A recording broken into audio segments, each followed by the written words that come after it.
So good morning everyone, let's start today session. देखते हैं आज की अखबार में क्या खास है। तो ये प्राइम मुद्दे हम लोग आज डिस्कस करने वाले हैं। महाराष्ट्र के अंदर अभी इलेक्शन हुआ है, तो चीफ मिनिस्टर अभी अपॉइंट होंगे, तो उनसे रिलेटेड कुछ कॉन्स्टिट्यूशनल प्रोविजंस हम देखेंगे। साथ एक पीवाईक्यू भी यहाँ पे ऐड किया गया है। तो मॉस्क सर्वे जहाँ पे वायलेंस भी हुआ है, we will look into that. उस एस्पेक्ट को भी हम लोग कवर करेंगे कि किस तरीके से उधर डेवलपमेंट हो रही है। Then will talk about urban development, Viksit Bharat dialogue और Iran nuclear talks. Okay, so these will be the prime agendas for today. Other than that, इसके अलावा जो है, जो अखबार में बाकी खबरें हैं, उसको भी हम कवर करेंगे कि किस तरीके से उधर डेवलपमेंट। चलिए, तो शुरू करते हैं आज का अखबार। Maharashtra has just concluded the election and there is going to be a new chief minister. Okay, तो कॉन्स्टिट्यूशन इन बातों के बारे में क्या कहता है? तो देखिए, सीएम जो होते हैं वो हमारे रियल एग्जीक्यूटिव होते हैं। He is the head of state government and he is the real executive. Clear? तो स्टेट लेवल पे भी जो यूनियन जैसा सिस्टम हमारे यहाँ पे है, पार्लियामेंट्री सिस्टम है। और पार्लियामेंट्री सिस्टम के अंदर क्या प्रोविजन है? एक आपका रियल हेड होगा और दूसरा आपका टाइटलर हेड होगा। So one will be your real head and other will be your titular head. Okay, so just give me minute, there is some issue here. हाँ जी।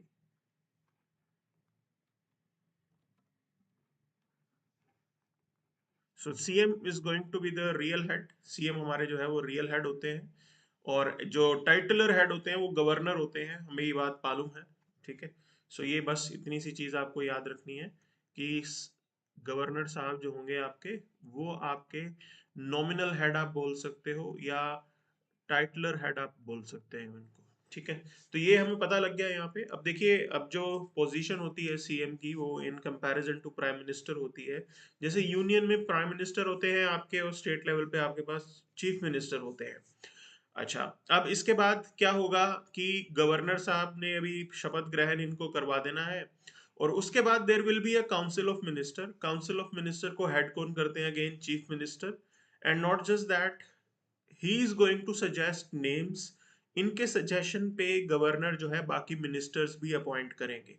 सो on his aid and advice other ministers are appointed. That is something that we should no.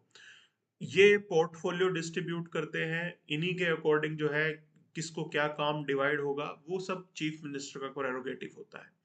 अब यहाँ पे एक previous year question है। देखिए, ये PYQ तो स्टेटमेंट बेस्ड है और गवर्नर पे बेस्ड है। ठीक है, तो इन्होंने पूछा है कि governor should be an eminent person from outside state and should be a detached figure without intense political links. कि गवर्नर साहब आपके जो है उस स्टेट से नहीं होने चाहिए, और दूसरी चीज जो है वो एक डिटैच्ड फिगर की तरह होने चाहिए, मतलब पॉलिटिकली एक्टिव नहीं होने चाहिए।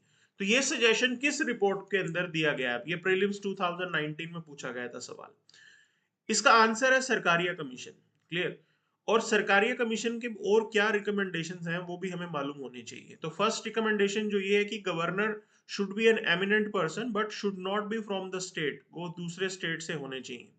दूसरा ये कह रहे हैं कि चीफ मिनिस्टर शुड हैव से in the appointment of governor.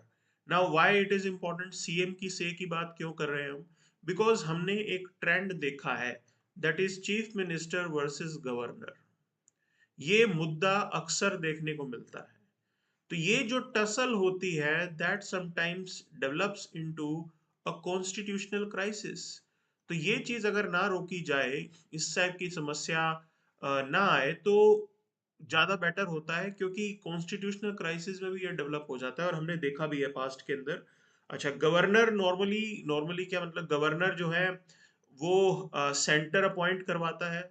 ठीक है, हमें ये पता है कि प्रेसिडेंट जो है ये अपॉइंट करते हैं, लेकिन president aid and advice of council of minister पे ही करते हैं। जो जो प्राइम मिनिस्टर चाहेंगे, उनके सजेशन पे प्रेसिडेंट जो है वो गवर्नर अपॉइंट करेंगे। और कहीं ना कहीं हमने देखा है कि एक एलिगेशन लगता है regarding the impartiality of the governor, कि गवर्नर बायस्ड रहते हैं यूनियन के प्रति।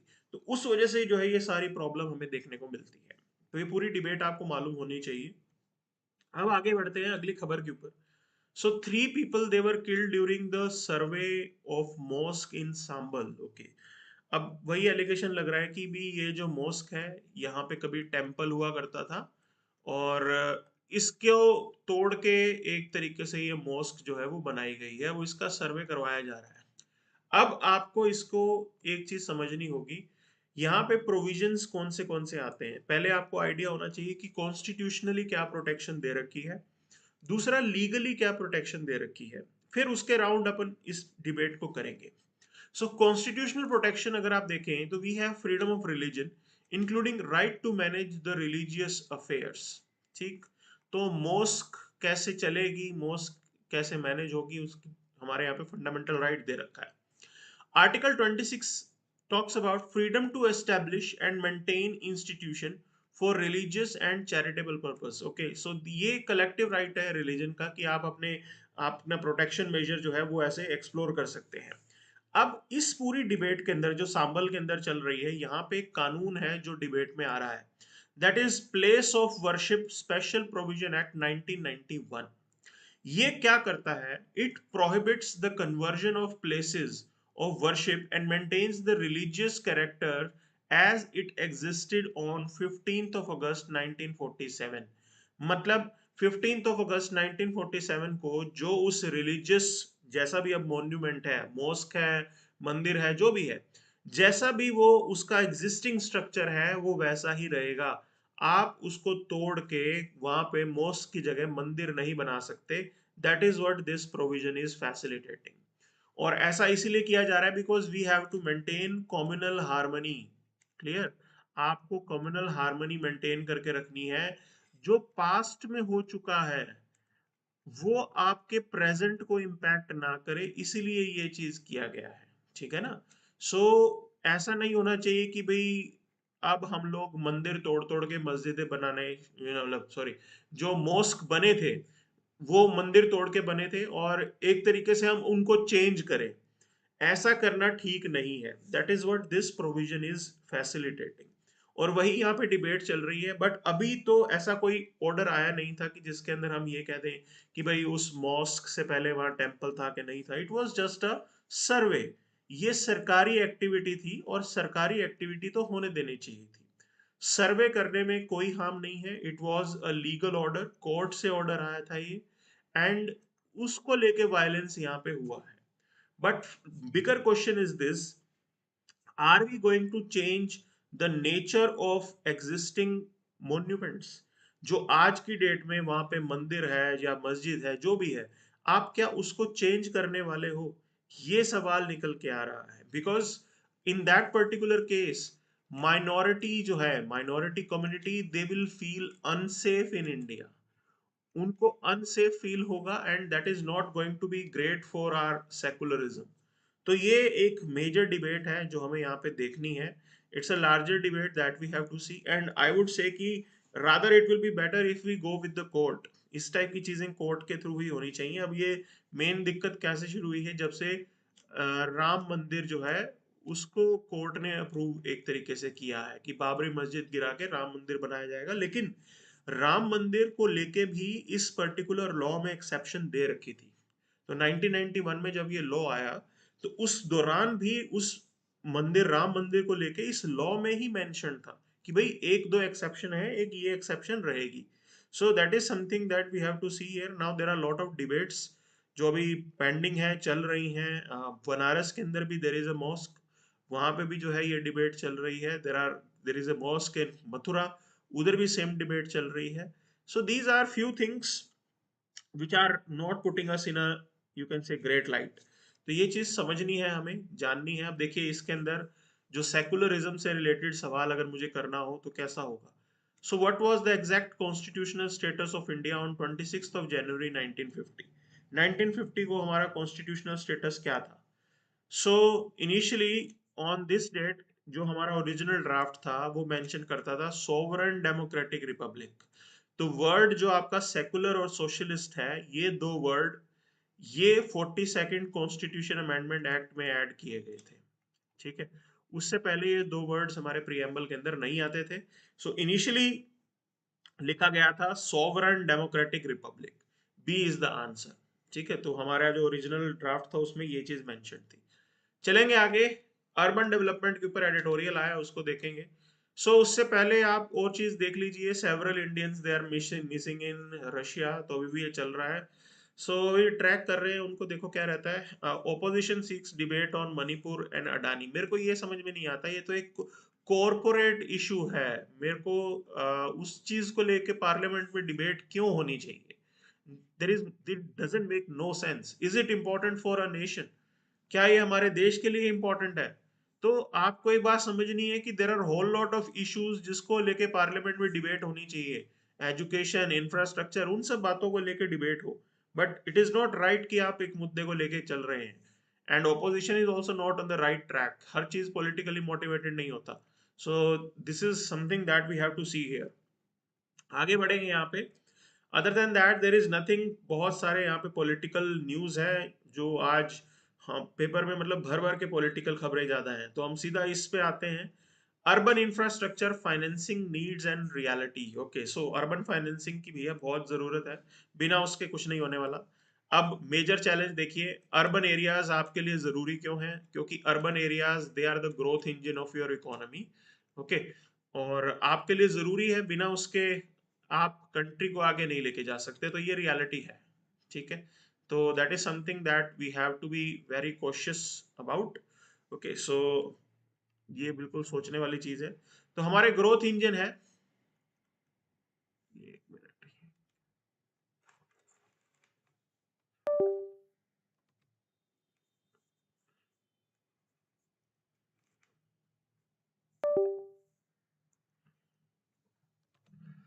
दे are our growth engine. Okay, बिना उसके आप नहीं सरवाइव कर सकते हो। ग्रोथ इंजन ये आपके अर्बन एरियाज हैं। नाउ टॉकिंग अबाउट दिस, अब ऐसे में इन्वेस्टमेंट कितना चाहिए देखिए, तो we need a huge investment. 70 lakh crore आपको चाहिए, एस्टिमेटेड है by 2036। Current investment is 1.3 lakh crore, annually हम इतना डाल रहे हैं, और समवेयर अराउंड शॉर्टफॉल हो रहा है 4.6 lakh crore. These are the estimated numbers. अब ये आप अपने आंसर्स में डायरेक्टली लिख सकते हो, ठीक है ना।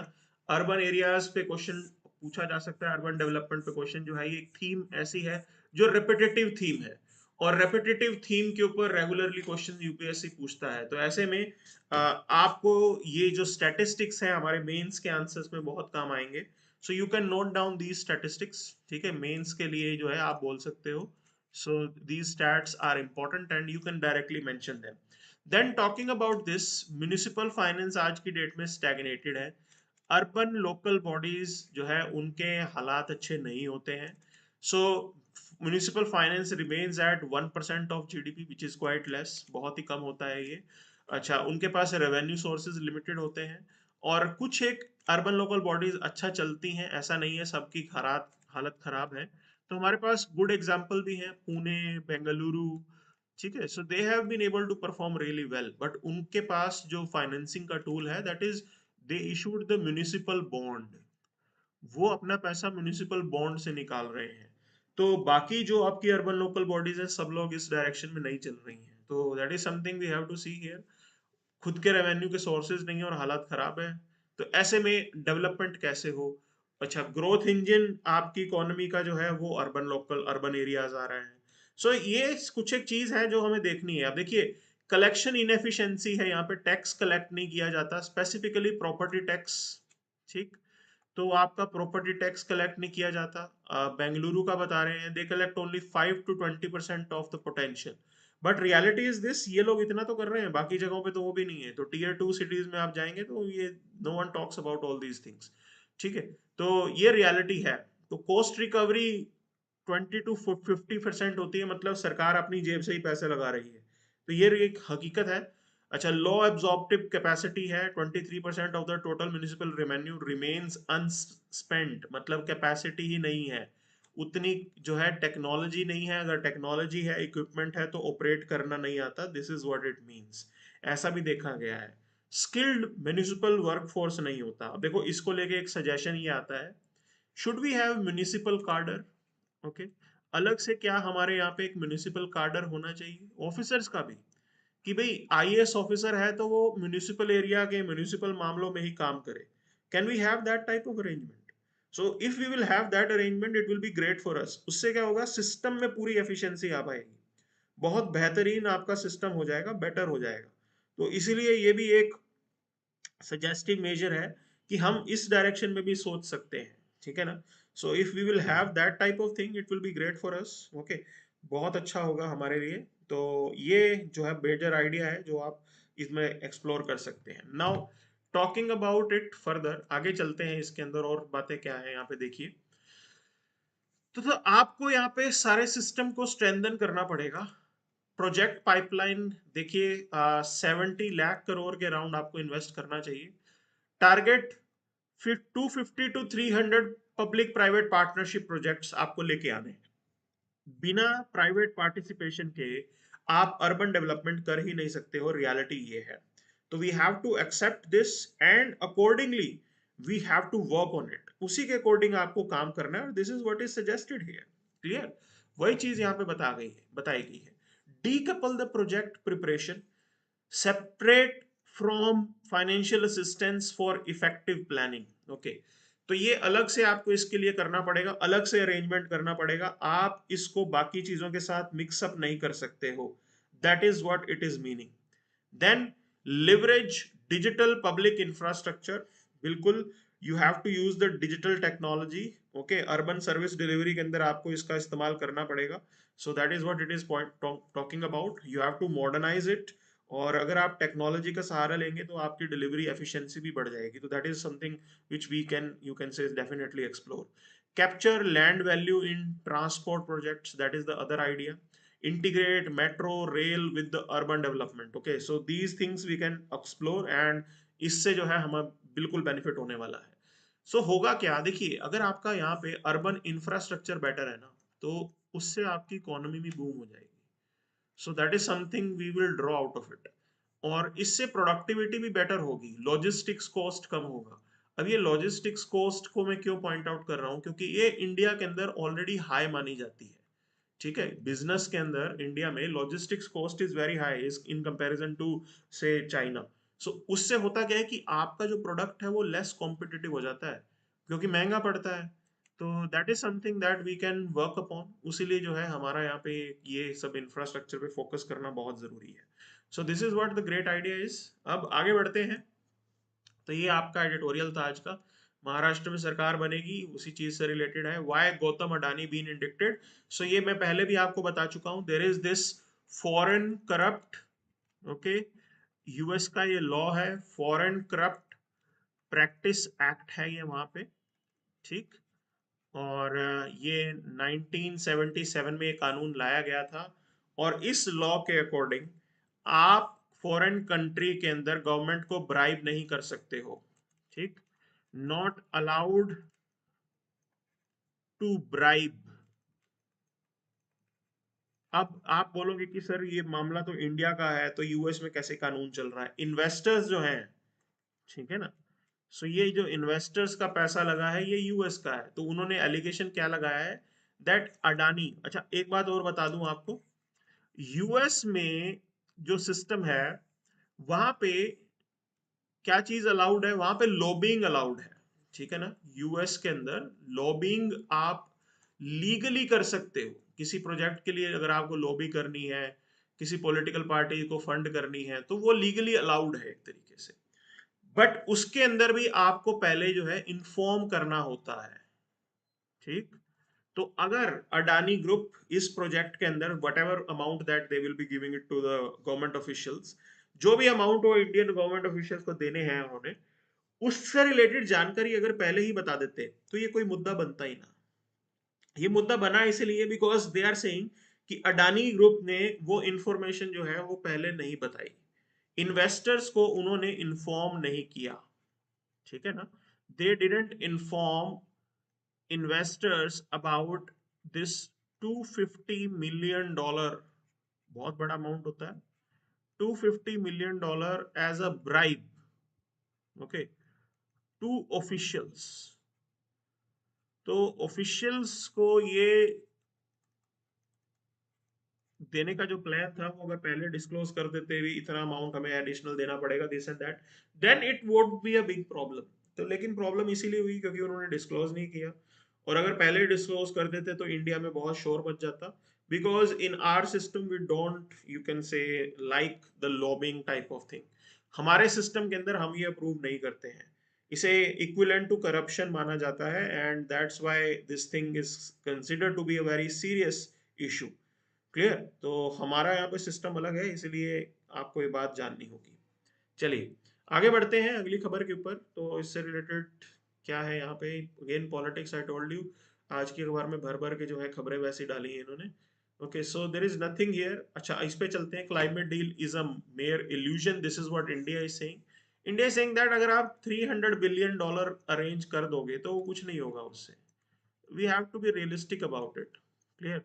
And developed nations they are saying कि भी हाँ हम इतना दे देंगे आपको। तो ये आज की डेट की रियलिटी है।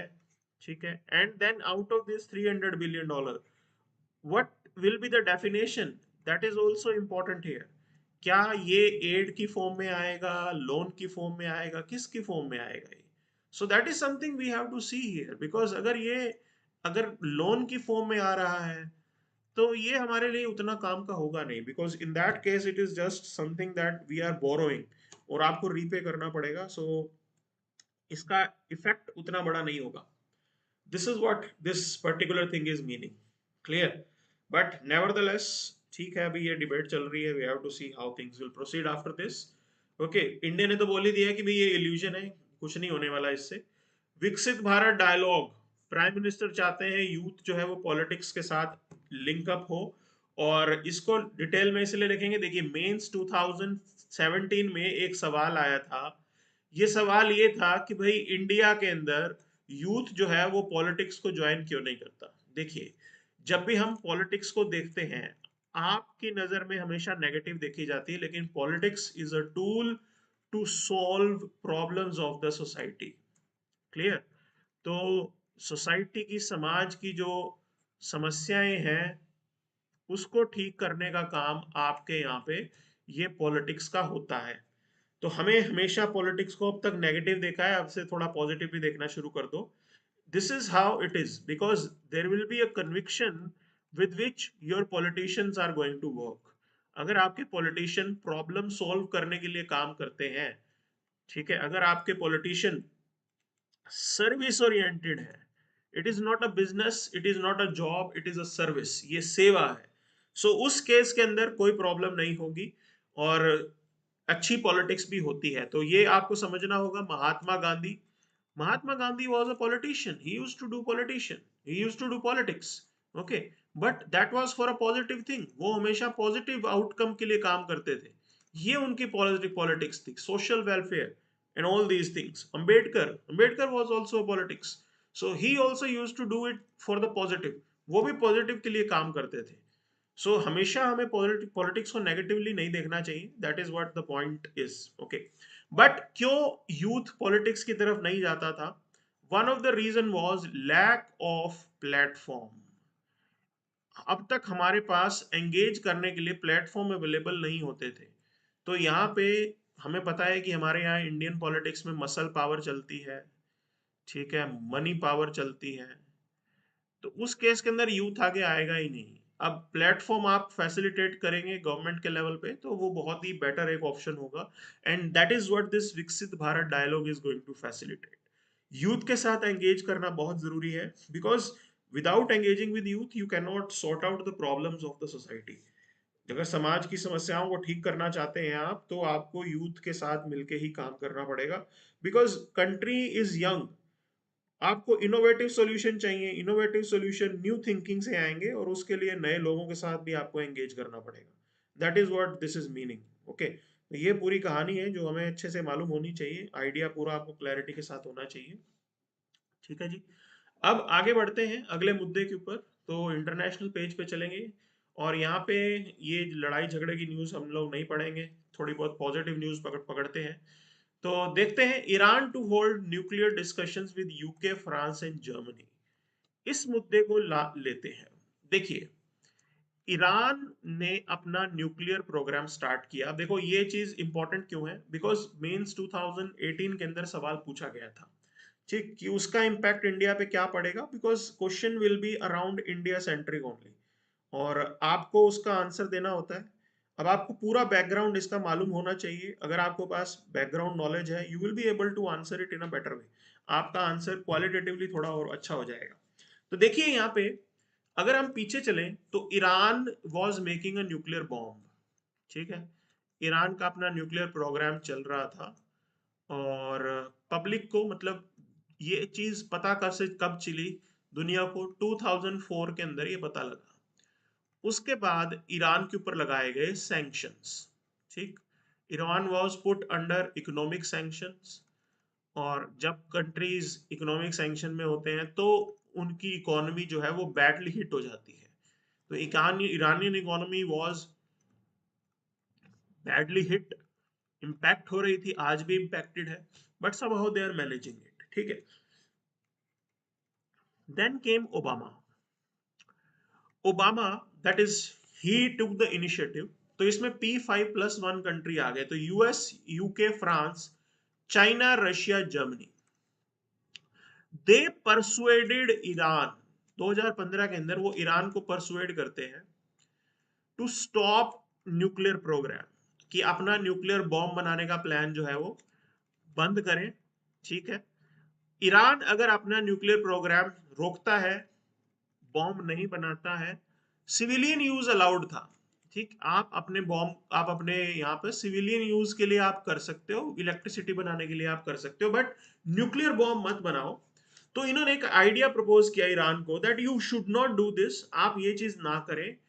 हम इस JCPOA के under we will lift the sanctions. ठीक, कि जो भी सैंक्शंस आपके ऊपर लगे हैं हम वो लिफ्ट कर देंगे इन एक्सचेंज फॉर कि आप न्यूक्लियर बॉम्ब ना बनाएं। That is what the idea was.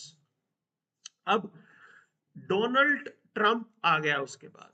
So Trump came and Trump took United States out of this deal. Israel भी नहीं चाहता था कि जो है ईरान न्यूक्लियर बॉम्ब, मतलब ईरान के ऊपर सैंक्शंस, वो चाहते थे कि और ज्यादा लगे रहे, and Trump also did the same. तो जो सैंक्शंस थे वो और ज्यादा स्ट्रॉन्ग कर दिए ट्रंप ने आके। अब वो पूरा प्रोसेस रुका हुआ था। Now what is happening is this, so these countries जो आपको ये खबर दिख रही है, Iran to hold nuclear discussion with UK, France and Germany, they are looking forward to revive the talks. ये कोशिश कर रहे हैं कि ईरान जो टॉक्स हैं वो दोबारा रिवाइव हो जाए, और ईरान न्यूक्लियर वेपन ना बनाए, और शांति की तरफ एक तरीके से लाया जाए। Now why are they doing this, because it is very critical at present.